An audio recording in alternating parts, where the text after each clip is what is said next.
Hi, welcome back. In this episode, we're going to disassemble and reassemble front forks on a motorbike. We're going to take the shocks and everything right apart and then put them back together from start to finish in this video. Don't forget to subscribe and click the notification button. Also, go check me out on Instagram and follow me there as well at Clargo Garage. Alright, so this is our fork leg. We're going to start disassembling this. So the first thing I'm going to do, down in the bottom there's a little hole. You can see there's an Allen key head right there. In the owner's manual it says that you need a special tool for it, but I'm just using a extension with a 6mm Allen key, and I still have the top cap on at the moment. But I'm going to slip this in my vise. I have little plastic vise pieces here so I don't mark up my forks. I'm going to clamp it down, and then I'm going to break that free before I get all the tension off, so I'll be able to get it out of there without needing any special tools. Alright, I got that free, and then I'm just going to bring it back to not really snug, just so it's closed up. Otherwise it'll end up having play in here, and we don't quite want that to be really loose yet. And now I'm going to slip this in the other way so we can still see. Alright, now I'm going to take the upper cap off. I've already broke it loose.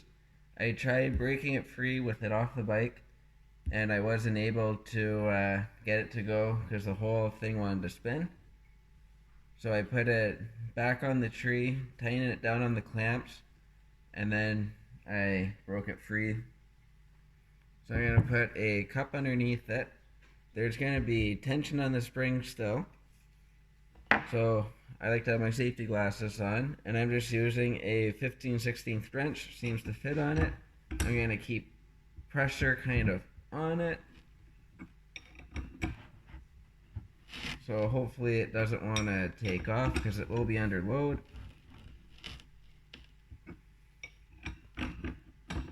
And I have a cup here to catch the oil. It should be about 500 milliliters of oil coming out.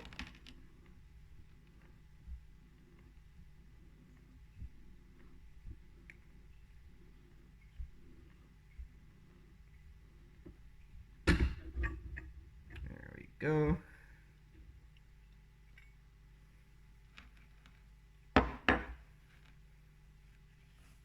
I'm just going to wipe some of the oil off of here.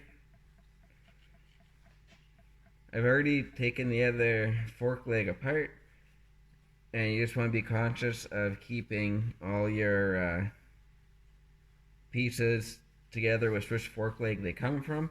You don't want to get them mixed up, and you want to try to keep track of the order they come out.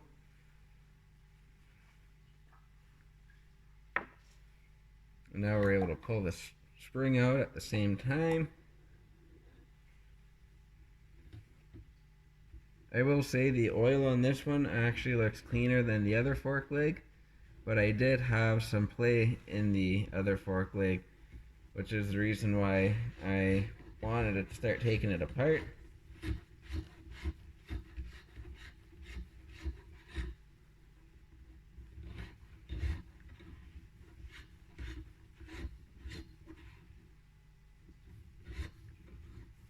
And this will just pull straight out. I'm just kind of spinning it on the way out to try to get some of the oil off of it so I don't have as big of an oil mess on the workbench.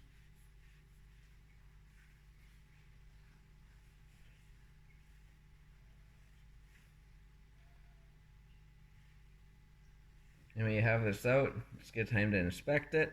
And we're also going to measure it.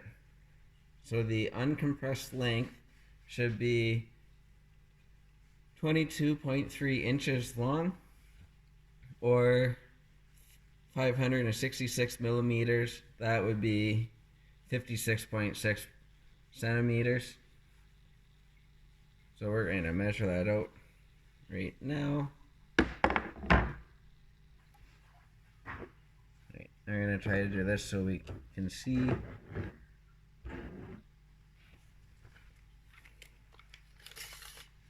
We're going with the measuring tape with it on the end like so. And we are at basically 56.8 centimeters. So that would be like 568 millimeters.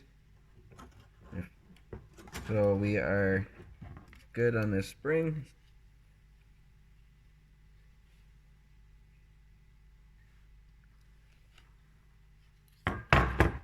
And when you do measure, you want to keep it flat on the workbench, because if you notice when I picked it up, it did get a little bit of sag in it, and that will throw your measurement off a little bit. But this one is good, so you don't got to worry about replacing it. Now I'm going to take this temporarily out of the vise. I'm going to tip it upside down, and I'm going to just slowly work the suspension to try to get any of the trapped oil out that would be caught in the oil damper.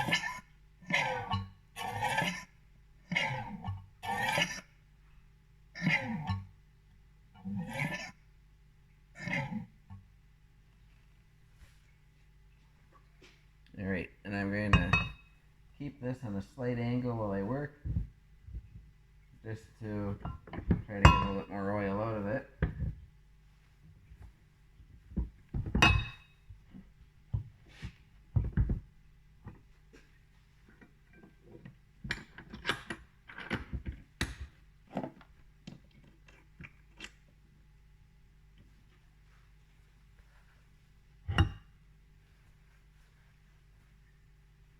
And now I'm going to take the oil seal off right up here. Alright, so I'm just going to use a small little tweaker screwdriver, and I'm just going to jiggle it in behind the seal and the metal very gently. And I'm just going to kind of slowly work my way around until it will pop off, being conscious not to damage any of the metal or anything. I'm going to change these seals, but you still want to be gentle and cautious taking them off. So that's our upper seal. And now I'm not sure if you can see, there's a little metal, see it better on that angle there. You can see that metal clip. And we're just going to get in behind it and pop it out like so.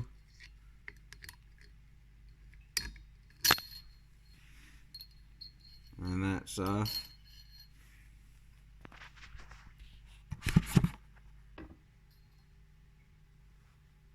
Slide these right off there. We're going to keep in mind how they came off. And now that Allen key, that was in the back, that little tiny bolt, we're going to take that out.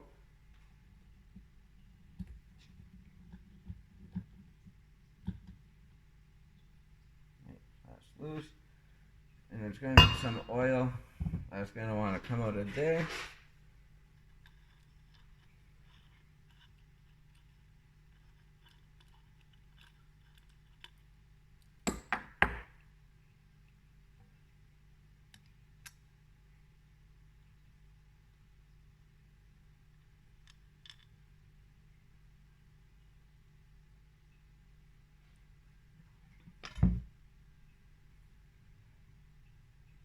So I'll let that drain for a second. It's just a small little bolt and there should be a little copper washer on it that you're going to replace anyways. I'm not seeing it on here, so it must still be on the end of the damper.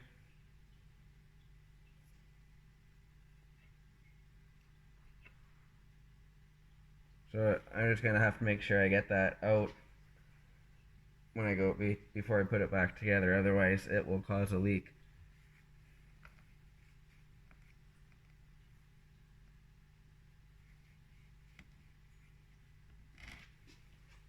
Now I'm going to slip this back in the vise. I'm going to make sure it's firmly secured.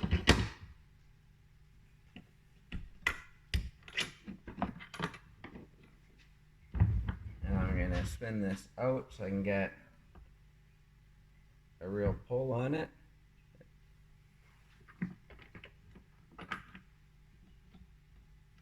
And now you're going to forcefully but carefully keep hammering it out like that to get this other seal out. So we're just going to try a couple good smooth tugs and it should pop out.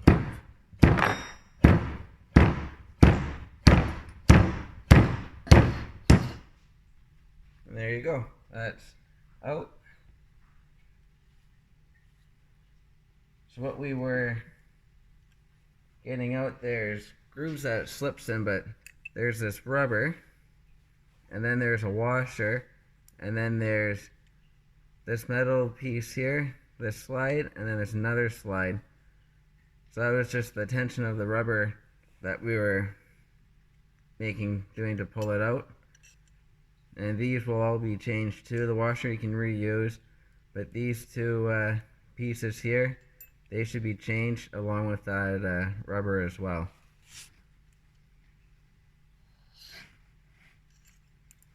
And then inside of here,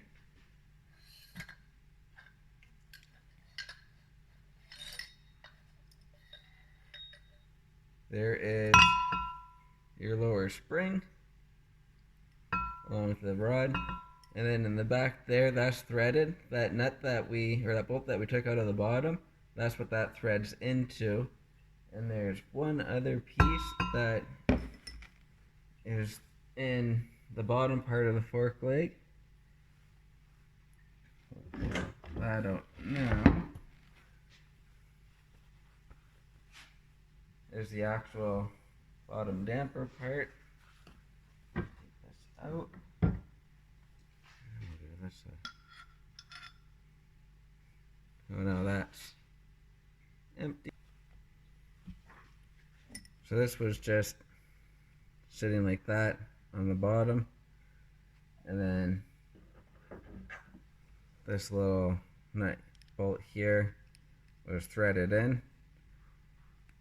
So that'll be down the bottom, which keeps this tight, and then this catches on the inside of your tube, right down in there,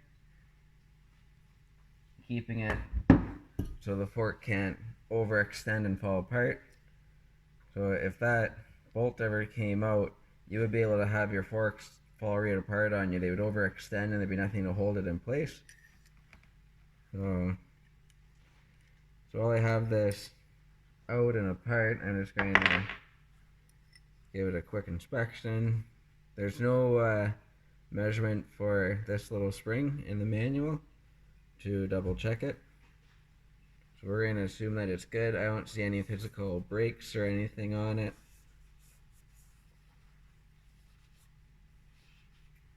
I'm going to check this for any wear on it as well.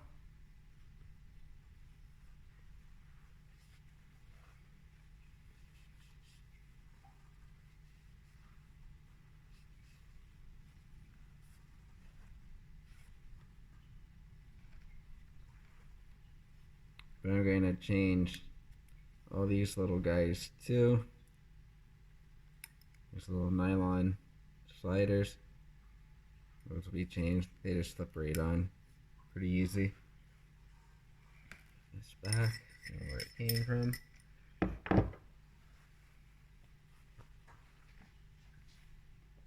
I'm going to slide these right off. we're going to be replacing those anyways.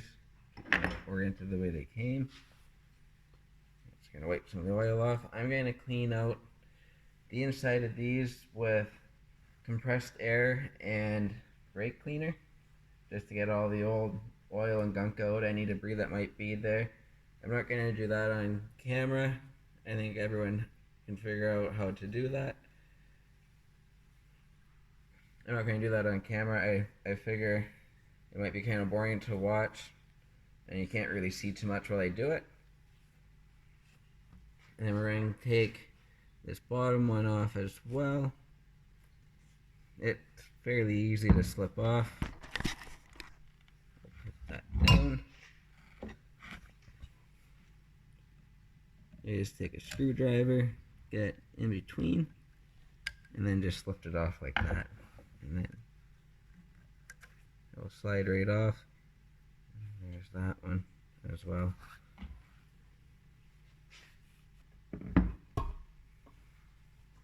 You want to be careful not to get any scrapes or abrasions on these, because you don't want to cause any small little leaks and lessen the life of everything.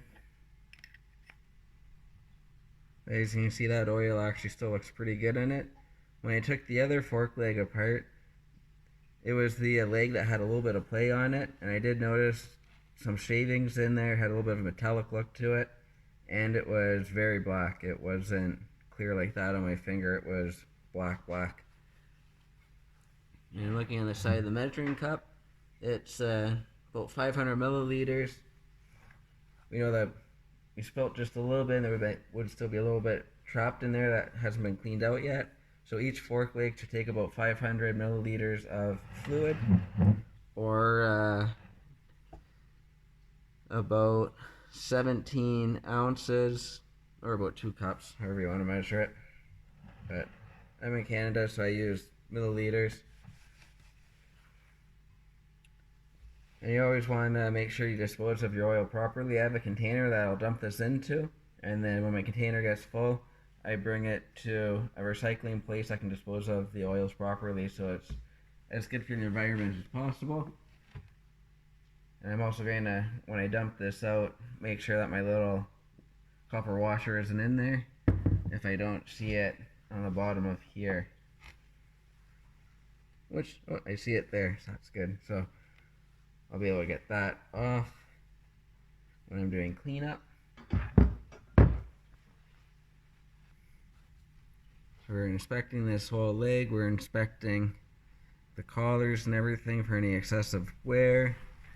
You want to check it for roundness too. Make sure that they're not bent, otherwise you got to replace, because if you straighten it, they become brittle. And just checking for anything that you think might cause an issue. And then triple check again when you go to throw it back together and make sure there's nothing. Alright, so for getting the collar and the bushings and everything out of the actual fork tube, they are permanently in there. I had my cousin come over and we scoped from this end down to look and see if there's any keeper clips or anything, and there's no clips or anything in there. It's machined in, so it doesn't come out. And then this is, it's not really so much that it's not just pressed in, it's in and then it's machined or compressed down and on. So there's no way to get that out of there and then get it back in. There may be other tricks out there for it. If there is, let me know, because I would like to know for myself, but from what I can tell, there's no way to get all that stuff out without potentially ruining your fork leg. But I was able to make it spin again. This is the good one. I have the other one on the bike right now, and I'll show you what I have going on there. So what I ended up doing, I made up a little tool. So I ended up using a 5/8 socket, because it fits in and it's fairly tight. It's slightly loose. I actually ended up finding it one time, so I decided to use that to cut it up instead of cutting up one of my good ones. And then I had a little pin, and I ended up cutting the pin in half, and I had to grind it a little bit smaller so it actually fit in the holes. So what I ended up doing, I went inside and I pushed it in one side, pushed it in the other, and then I'm going to use this to demonstrate just so it's easier, but then I ended up coming in like that and then spinning it to get it to break free. I just used a little tiny breaker bar so I'd be able to kind of work it back and forth without having to play with the ratcheting action on it. But it was just slipped in and then like that, and then I was able to rotate and get it moving fairly easily actually, and I kept spraying WD-40 in and working it back and forth. And once I got it kind of moving, I used this guy here. I just went in the fork and then started spinning it. So it was easier than those two little pieces would kind of fall out on me, but to get it broke free, it worked really well. And it was really easy.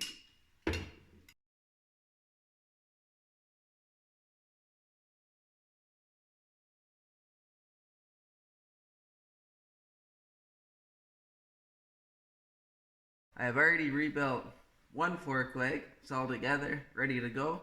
And the second fork leg is all cleaned up and ready to start getting reassembled.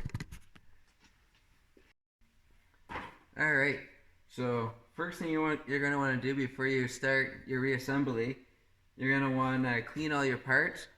So when I clean my parts, as I clean them, I put them in a bag so they don't get any contaminants on them. I cleaned them last night so I know they're clean and dust free still.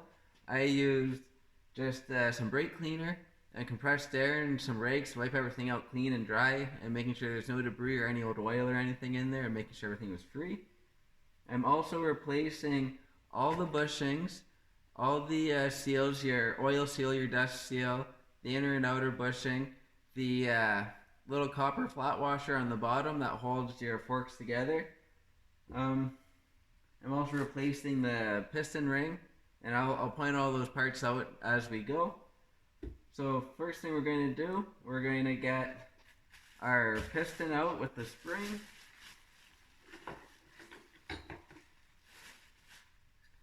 So this here is our piston.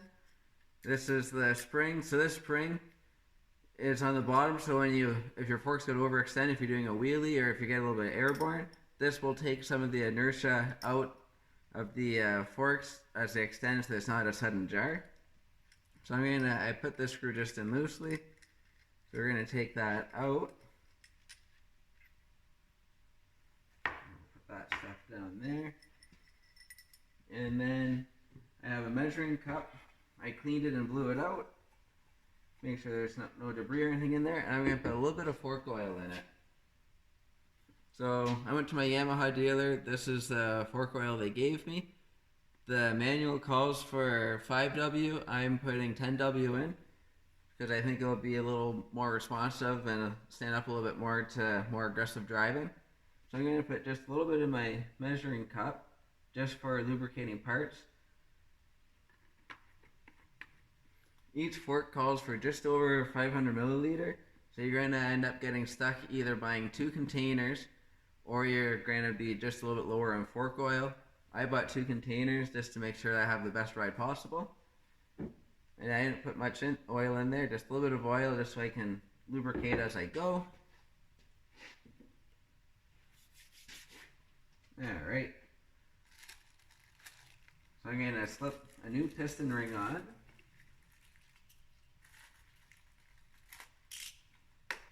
Make sure if you're using a knife to cut open your packages that you don't cut or score anything.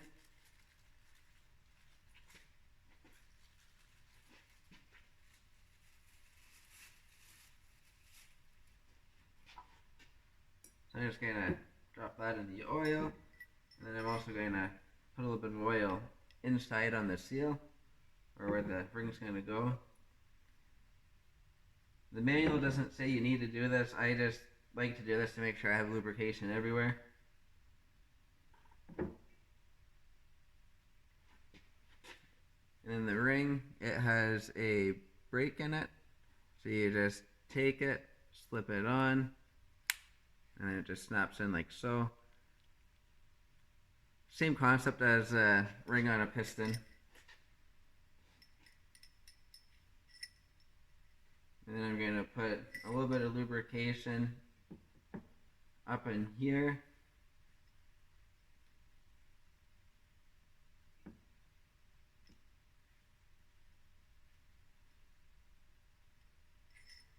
I also cleaned my workbench off really good and sprayed it down with a cleaner to make sure there's no dirt or dust before I started this. I can kind of just set things anywhere. But I am going to try to keep things on a paper towel just so I don't get oil everywhere. And then we're going to grab our fork leg. You always want to make sure before you rebuild them that everything's nice and true. Everything spins nice and freely inside. So I was having issues with this one, but I got it broke free. I showed that in part 1 of what I did. So if you are in that situation, go check that out. And now I'm going to put some oil just inside of here as well, where parts are going to be rubbing on.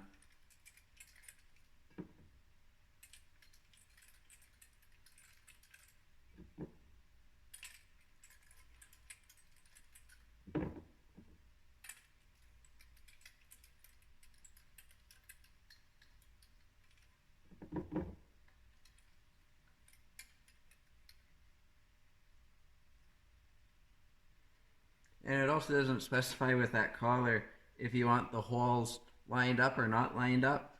So I am making them so they're lined up like so.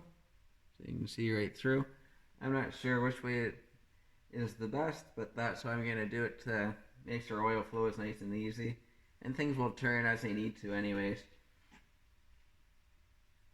Also make sure that you don't let any parts where they can fall right off your workbench and damage them. And now the next step, we're going to gently slide this all the way down. So I found the easiest way was just insert it horizontally, gently guide that in, and then I'm putting my finger on the inside so I can kind of catch the tip of that, and just kind of slowly, gently jiggling it down.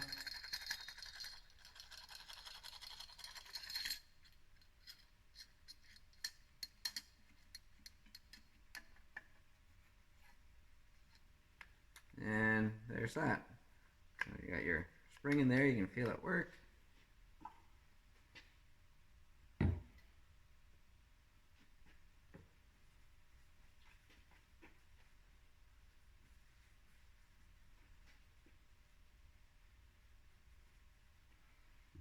Next thing we're going to do is throw the oil flow stopper on, and we're going to lubricate this on the inside and on the outside. The manual also recommends that you lubricate this as well.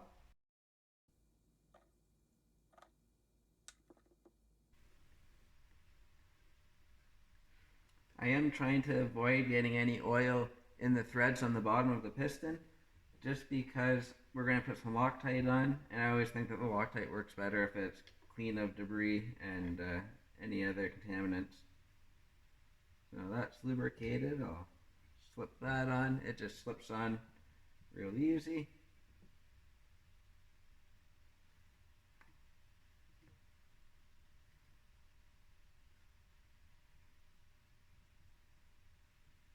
All right.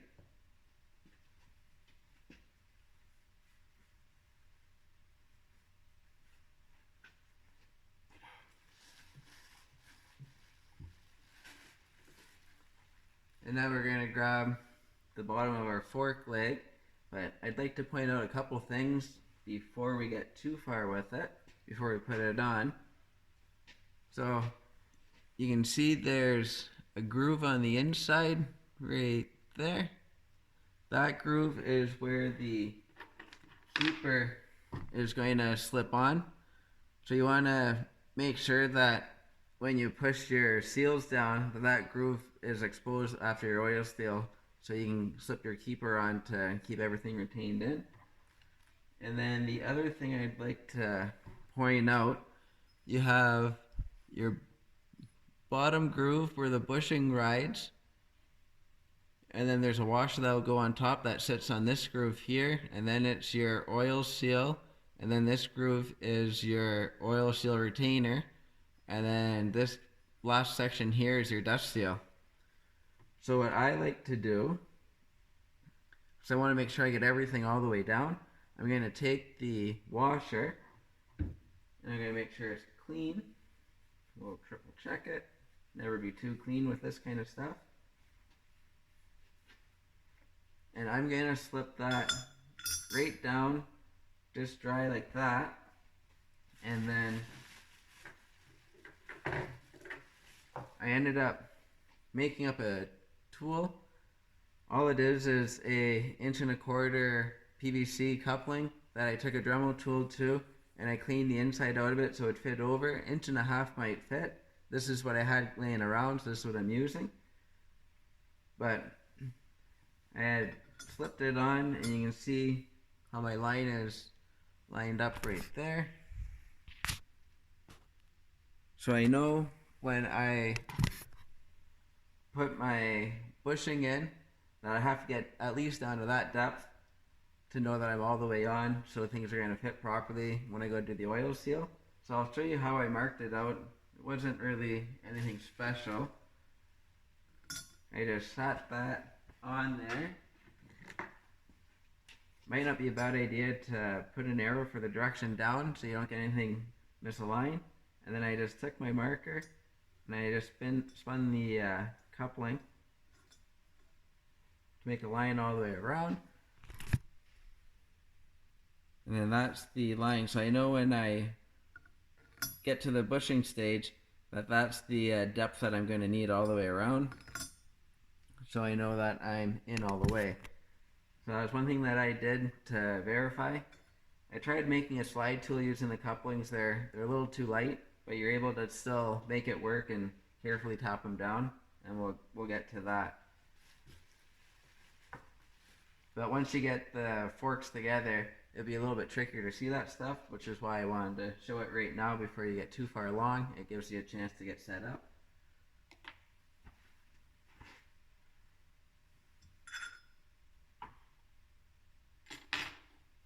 Alright, so what we're doing now, we're going to slide this assembly into here, the bottom of your fork leg there, and there's a hole in the bottom which allows you to get the bolt in, which will screw into the bottom of your piston right down here, and that's what keeps it from when you do a wheelie, your forks just separating. This is what keeps everything together.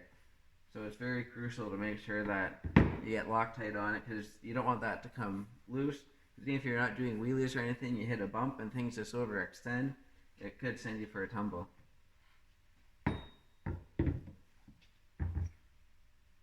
We need to put our lower bushing on before we get too far.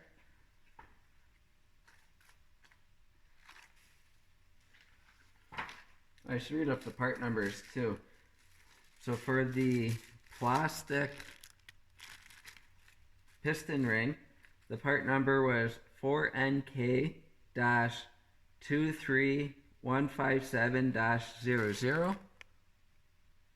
So that's the part number for that plastic piston ring.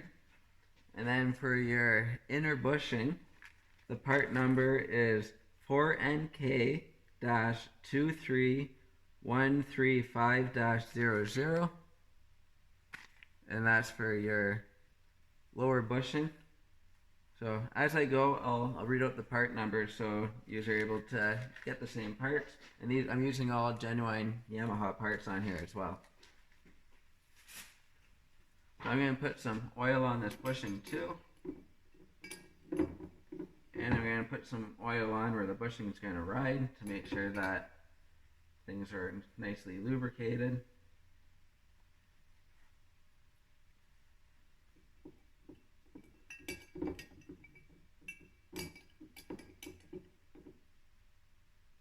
And there's a gap in the bushing. So as we slide it on, it will just open up a bit. You can see it there. and then it just clicks into place. You want to make sure that's nice and lubricated. There for a sec. Keep it clean. Now we're ready to slide the two sections together.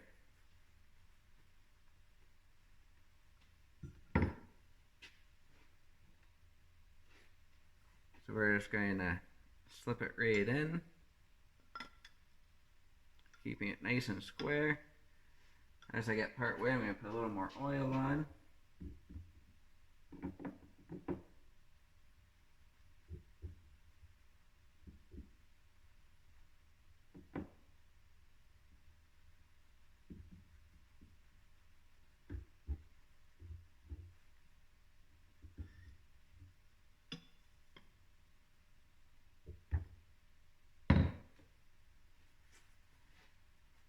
And now that should be all the way depressed.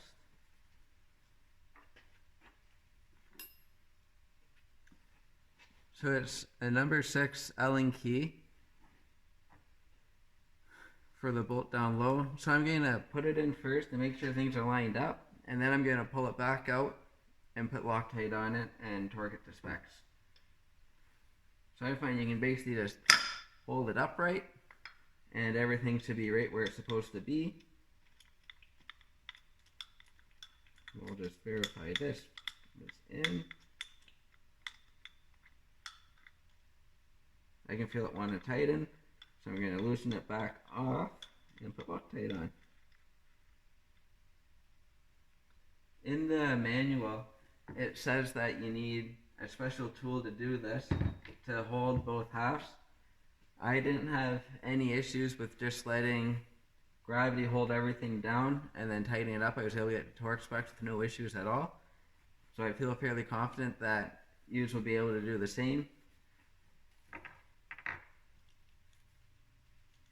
If you do have any issues with things wanting to spin, you can always make sure you get your Loctite on, get everything together, and once the spring's in place, finish torquing it, and that should have enough compression on it to avoid having to get a special tool. So I'm just using blue Loctite. The manual itself, it calls for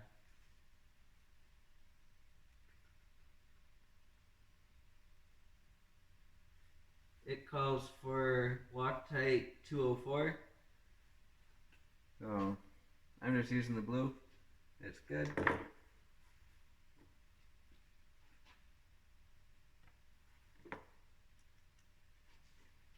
And then I'm just going to put a generous amount of Loctite on it.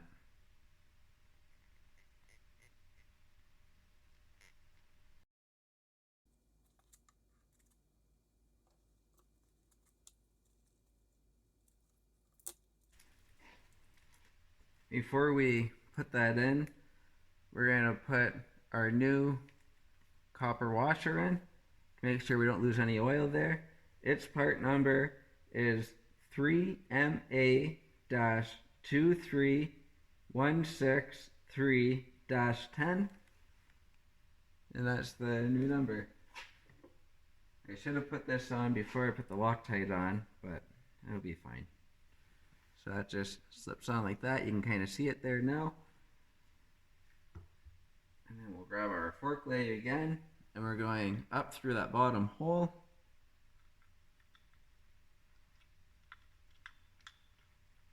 Now we're screwing it right inside that piston there.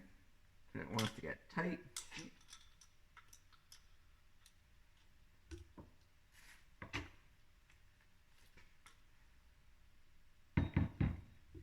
So I'm going to lay my fork flat.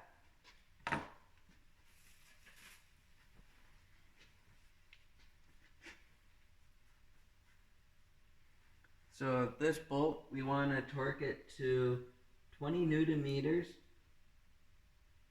or 14 foot-pounds. My small torque wrench is in inch-pounds, So an easy way to do it is just multiply by 12. So we want 14 foot-pounds, and then we're going to multiply by 12, and it equals 168 inch-pounds. So I'm going to do it in increments. I'm just going to start at 90 and then go 90, 110, 130, 150, and then I'm going to go 60, 64, and then 68, but I'll probably round it up to 67, or to 770 foot-pounds.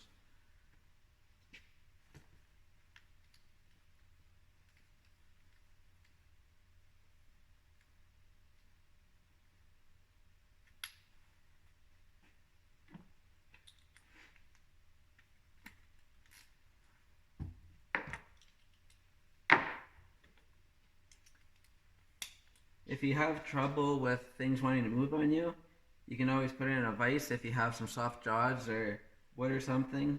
I was okay yesterday putting my elbow on where the fender mount is, and that kept it from rolling. So we're going to do that again today.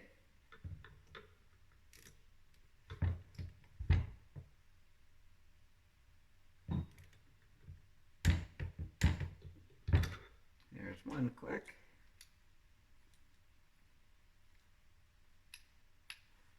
Here's 110.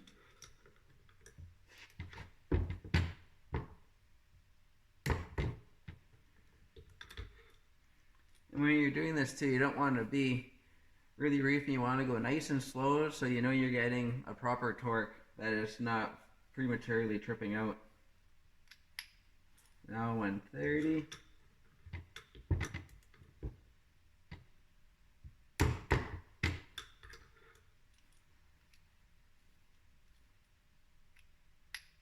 And then 150.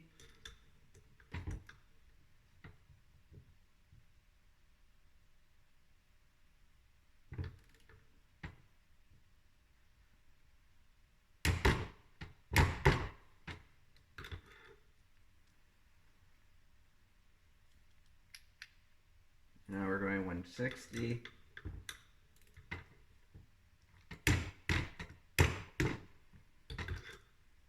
And we're going to go,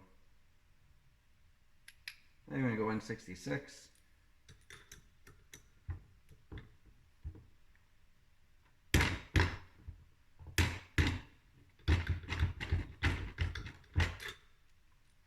And then my final one, I'm going to do 170. It really works out to 168. I'm going to go to the 170.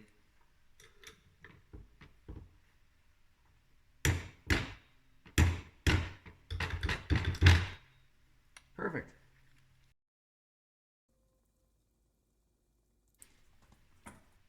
And now we're done with that torque wrench, so we don't need that in our way anymore. And now, as we can see, everything stays together.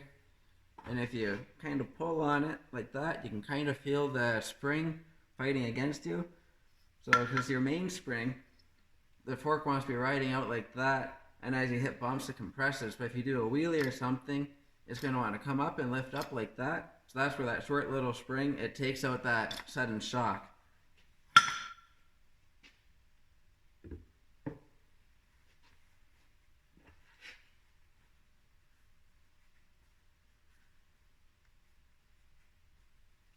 Alright, now our next step, we're going to put the outer bushing into here. So we're going to make sure we lube that up. And we're going to also have that, put that washer on at the same time.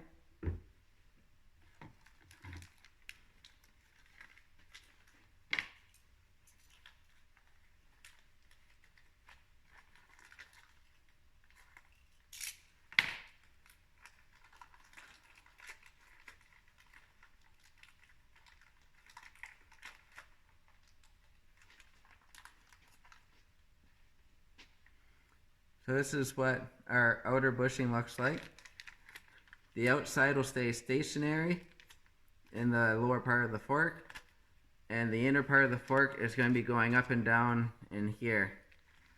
It is part number 4NK-23125-00.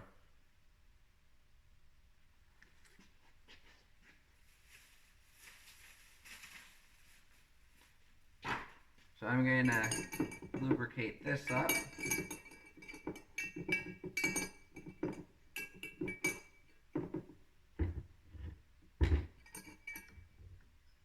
And I'm also going to try to get a little bit of oil inside of here.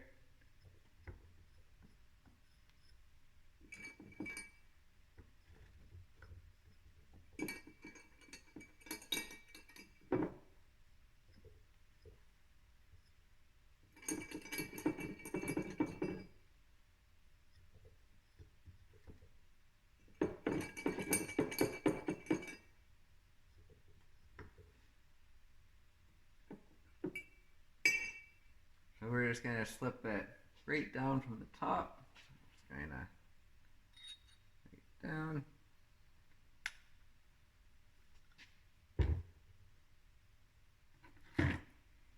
And then we're going to take our washer and we're going to slip that right down. It's going to sit on top of that bushing.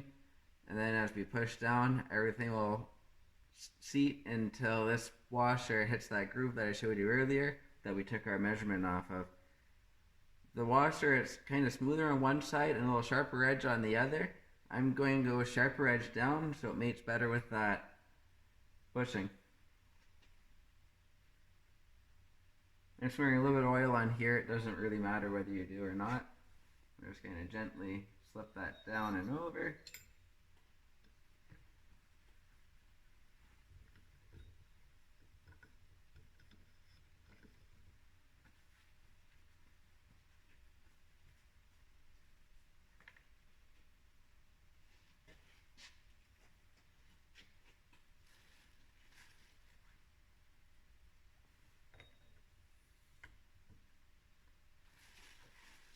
We're going to take our tool.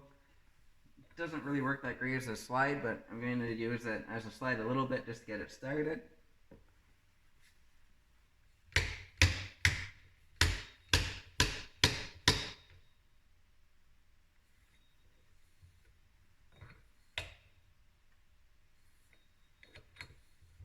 And that slipped in a lot better than the other fork. It's actually, looks like it's all the way in, which I'm very happy about. But if you do have trouble, I'll show you what I did on the other fork to make it a little bit easier to get it all the way in. Because I had trouble last time. I was up to that line there, and I had to go down like another 1/4 inch, and it was tight for me. So I ended up making sure that this was clean. And then I took some tape and I had wrapped it around just above the PVC coupling. And I had just went kind of all the way up for about 4 inches.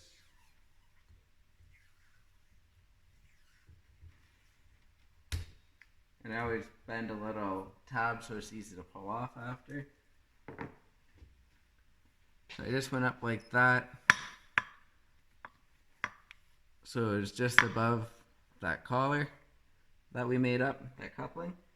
And then with it sitting on the bench, I had taken my little ball peen hammer and I was able to let it kind of ride on the tape and just kind of tap it down while spinning the whole assembly.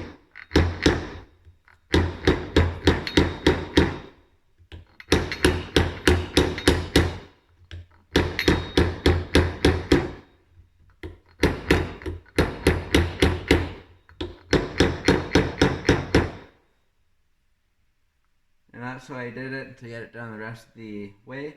I was able to hammer pretty hard. I kind of made sure I kept turning it so things went down level. If you had an actual slide with some extra weight to it, that would be the best way to go if you do have issues. And then double checking with the one that we made up. Line is right where we want it all the way down. So now the next part, we're going to put our oil seal in.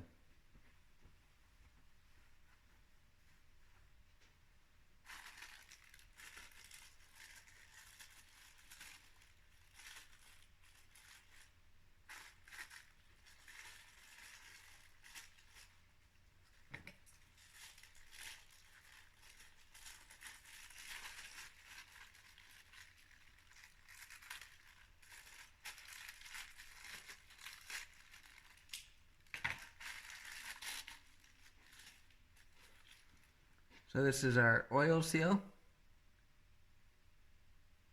So as you can see on the oil seal, on the inside groove, there's a steel little band running around, and then there's writing on one of the two sides. The side with the writing should be opposite to that steel cord in there, and the writing faces up so you can read it. The part number is 4NK-23145-00. And then you might be wondering which one is which.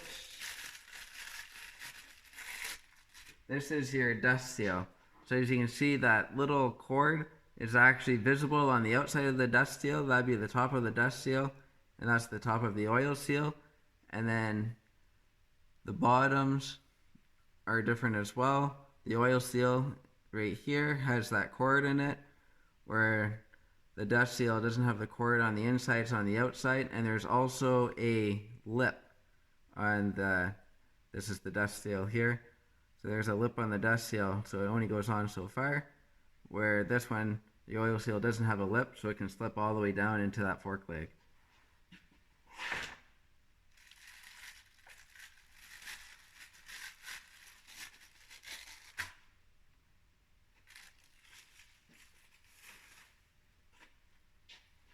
So I'm going to lubricate this up as well.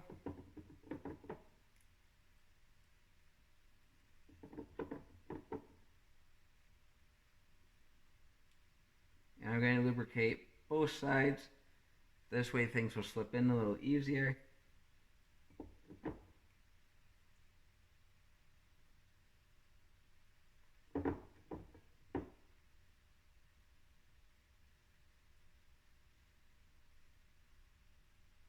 And then that we just slip right on over the top, nice and gently.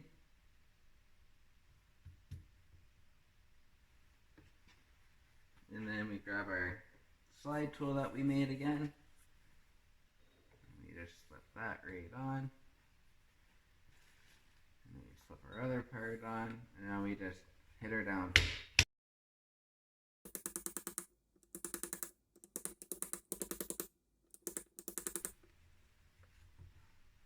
So it's being a little bit stubborn, so we're going to do my tape trick so we can hammer it down without damaging or scuffing up the fork leg at all.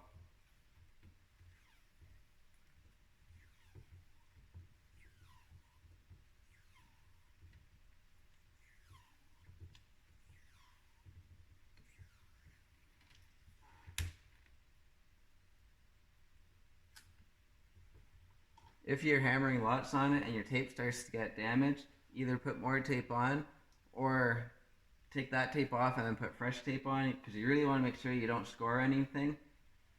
We should be at a height where we're past the full compression anyway, so it shouldn't matter if there's any scores or anything on this section, but we'd rather be safe than sorry.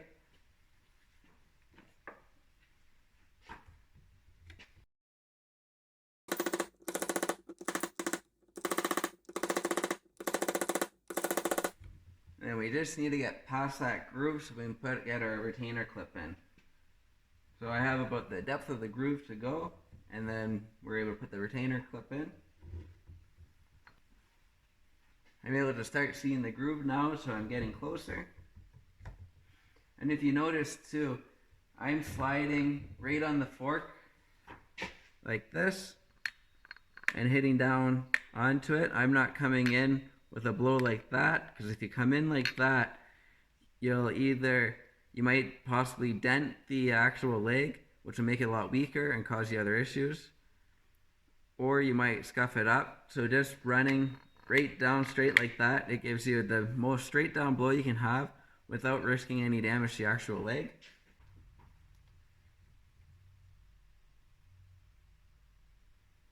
Alright, and that's all the way on. One nice thing putting that layered tape, you can see how much of the fork is exposed now. So that kind of, as you go, it gives you some movement that you can see that you're actually seating it down. We'll pull our tape off.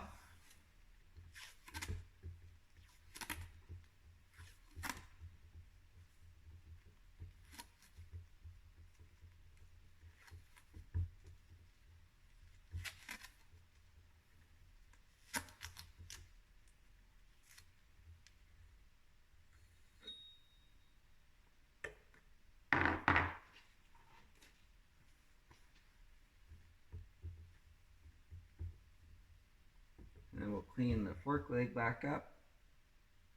If there's any little, got a little bit of tape or anything, get that off too. If you are in a dirty environment, it's not a bad idea to have the top part closed up just so nothing can fall in, because any little debris will cause excessive wear and tear on the internals and could clog some of the ports and make the oil heat up quicker and shorten the life of your forks severely.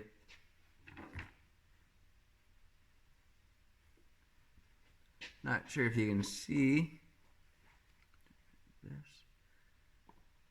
Okay, so we're not able to see on camera that groove, but that groove is fully exposed now.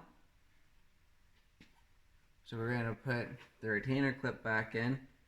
I'm using the old retainer clip. I didn't buy a new one, so I don't have a part number for you, but you can still get them. So if one's damaged, definitely replace it. So it has an opening on one side, it's kind of springy, and you're going to slip it in the fork or into the leg there, and there's kind of like grooves. We're going to use between my fingers as a groove, so you're going to slip it in until it gets into that groove all the way around, which keeps it from being able to pop out.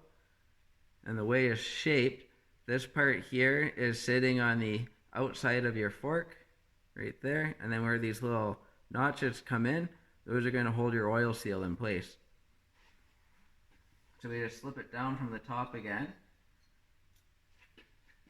and then kind of get it started all the way around. And then I grab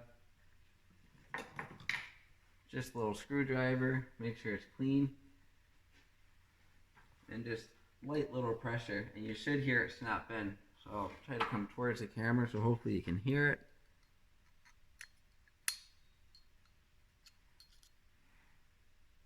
Not sure if you heard that little snap. That was the keeper going in place. I'm just going to double check everything, make sure it's good. Everything looks pretty good.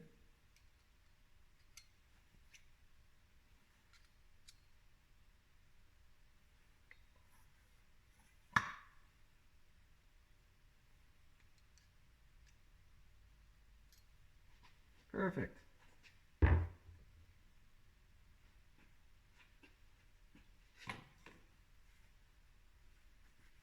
And now the next step is putting the dust seal in. Also, you want to be careful if you keep your fork standing like this that you don't accidentally bump it off your workbench, because it will most likely cause some damage.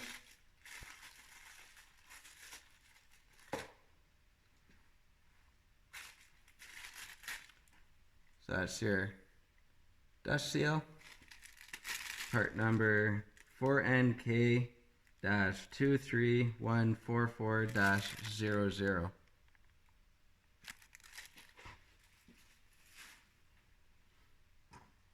And I'm going to put just a little bit of lubrication on the ring and just a slight little bit on the inside, even though you shouldn't need any.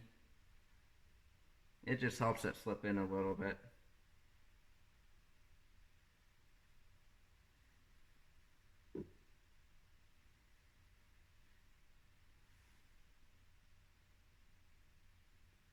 And then I'm just going to use my fingers to sit it into the outer ring.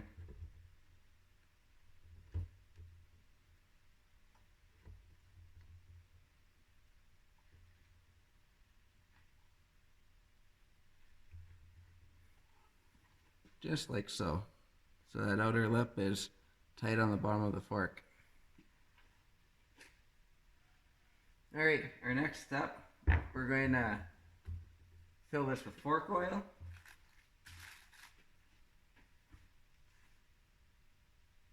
So, according to the manual, we're going to fill it till it is 110 millimeter or 4.33 inches from the top of this tube.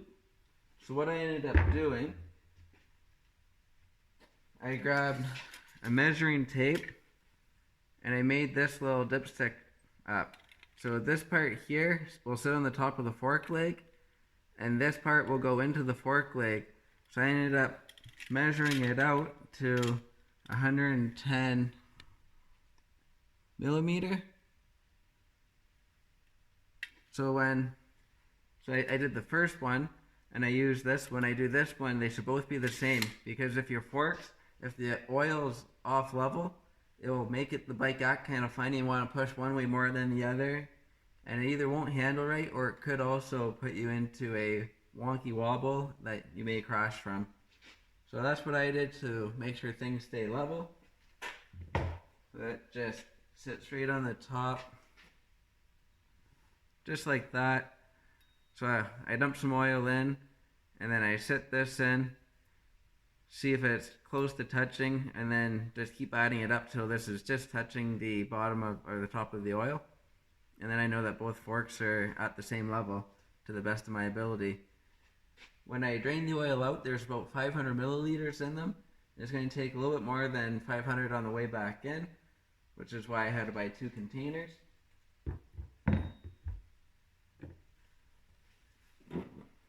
And I'm just going to set the fork on a little stool right here so we can kind of see what's going on.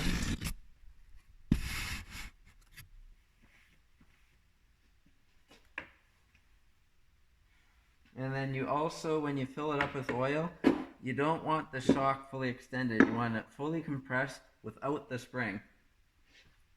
So now we can go and start dumping our oil in. I can tell before we even started that I only have about 450 milliliters of oil left in it. So I know I'm going to have to get into the second one. So I'm going to dump this whole one in before I even check to see where my level is.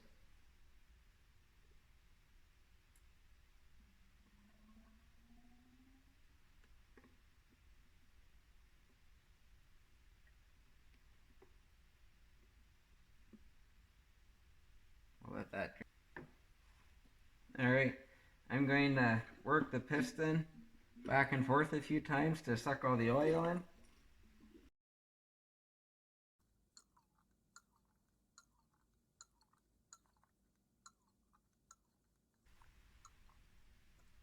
And now I'm not seeing any bubbles. Before I did that, you kind of see bubbles coming up. It was just all the air trying to escape, so that helps work the arrow. And just looking in, I'm roughly right around here, and I'm going to want to be up around here. So I'm going to open the next bottle and start filling some more.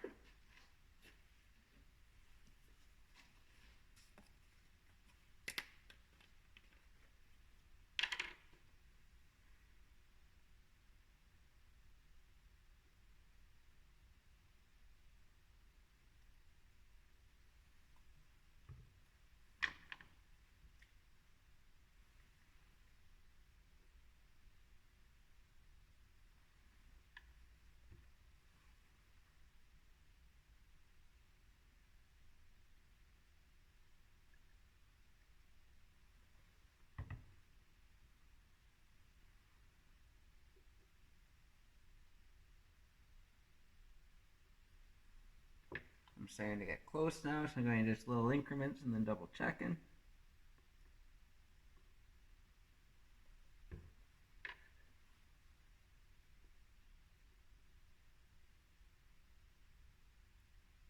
And when you do this step, you got to keep the fork vertical. You can't have it laying down or on an angle because you won't get a real true measurement. And however you do the first one, you want to make sure you do the second one completely identical. This is the same stool I had the first one on as well. So everything should be completely the same.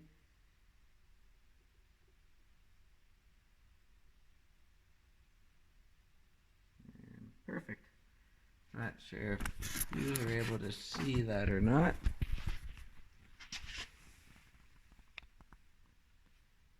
If I give that a little wiggle.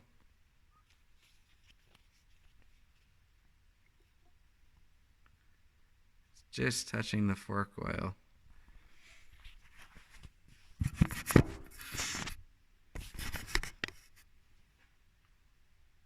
That looks identical to the other one. So I did the same thing with the other one. It was just up just a hair from the bottom of this. I had it just so you can just kind of see it touching. I did the same thing on the other fork. So it's probably about a millimeter or two higher than what it's supposed to be, but that is okay. And then I'm going to work it a few more times just to make sure everything is good.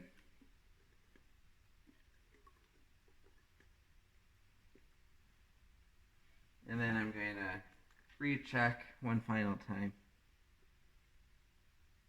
And yep, everything looks good. It didn't settle or drop anymore. I'm happy with that.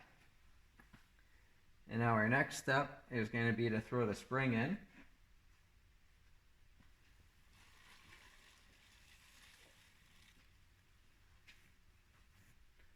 So that's the spring. It doesn't really matter which way it goes in. I kept them oriented the whole time they were on the workbench with the way they came out. So we'll go back in like this.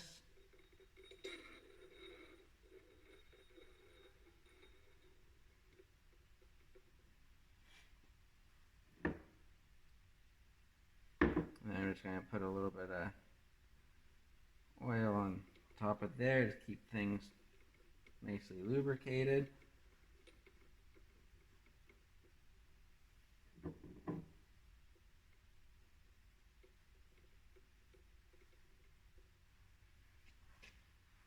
And then the next step is getting the cap ready.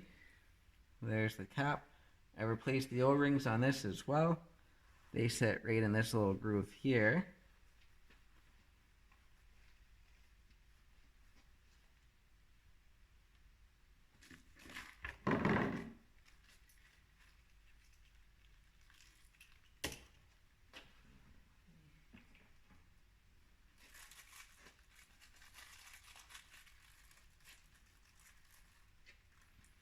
So that's the new O-ring. It's part number 4NK-23147-00. And I'm just going to get some oil on it.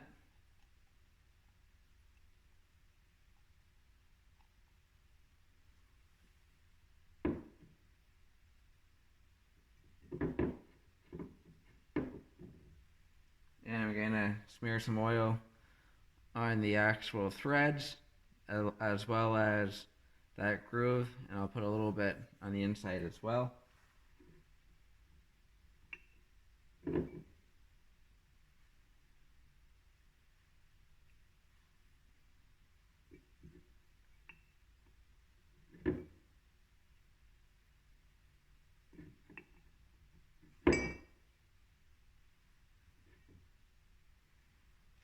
And then that will just slip it right on. It's in the groove, just like so.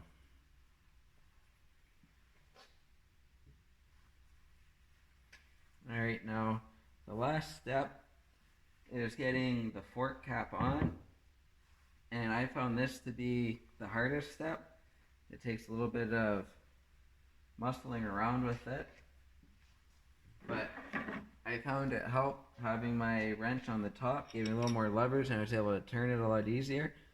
I'm using a 15/16 wrench, and I'm also going to place my fork on the ground. So as you can see, with the fork leg fully extended, you need to compress it about 1.5 inches, and it's fairly stiff. It's not the hardest thing, but it's definitely a little bit tedious. Alright, so we're just going to basically push down, and when we get it in, we'll try turning.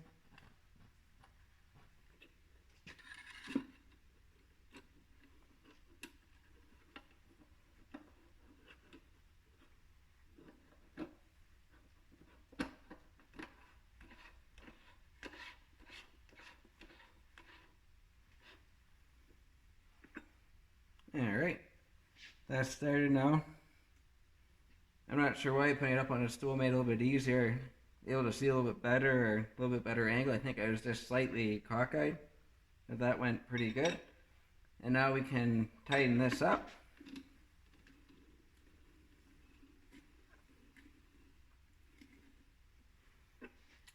There is no torque spec on here, so you can get it in the bike and then double check the tightness of it when you have it clamped in the tree. Or you could also, if you really wanted to, you could put some tape on there and wrap it the opposite way so you can get a better grip too. I'm going to try just going with the glove, just get it rigged, just get it a little bit tighter. Put that O-rings all the way in. There's no torque spec for this, so just use your judgment.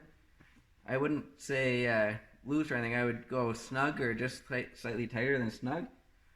But that's one fork rigged up. As you can see, we put pressure on it. It feels good. It comes right back up.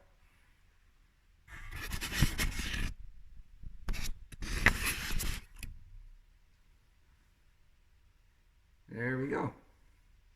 That's good. And then the last piece to go on, I accidentally ordered this. I didn't actually want this piece, but I have it, so I'm going to put it on.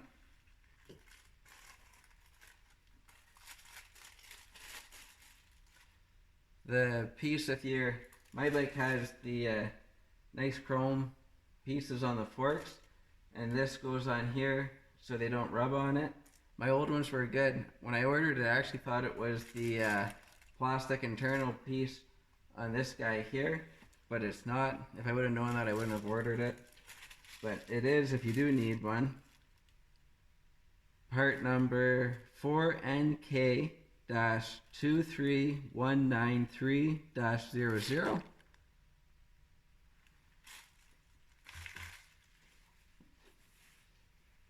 And the easiest way to put it on is just slide it from the top and then just slip it over everything like so until you're in the groove. And then when your chrome pieces, they won't rub and scuff up your forks, and they also won't make any noises. Also, this whole job, not including the tear down, but just the reassembly, took about an hour, and that was with recording. I was about an hour and 10 minutes, and that was with recording and all that kind of stuff. So it's pretty, the job's not too bad. So it's definitely something you can tackle on your own at home if you're feeling confident. Thanks for watching. I hope you found this helpful. Don't forget to subscribe, click the notification button. The more subscribers, the more videos I make.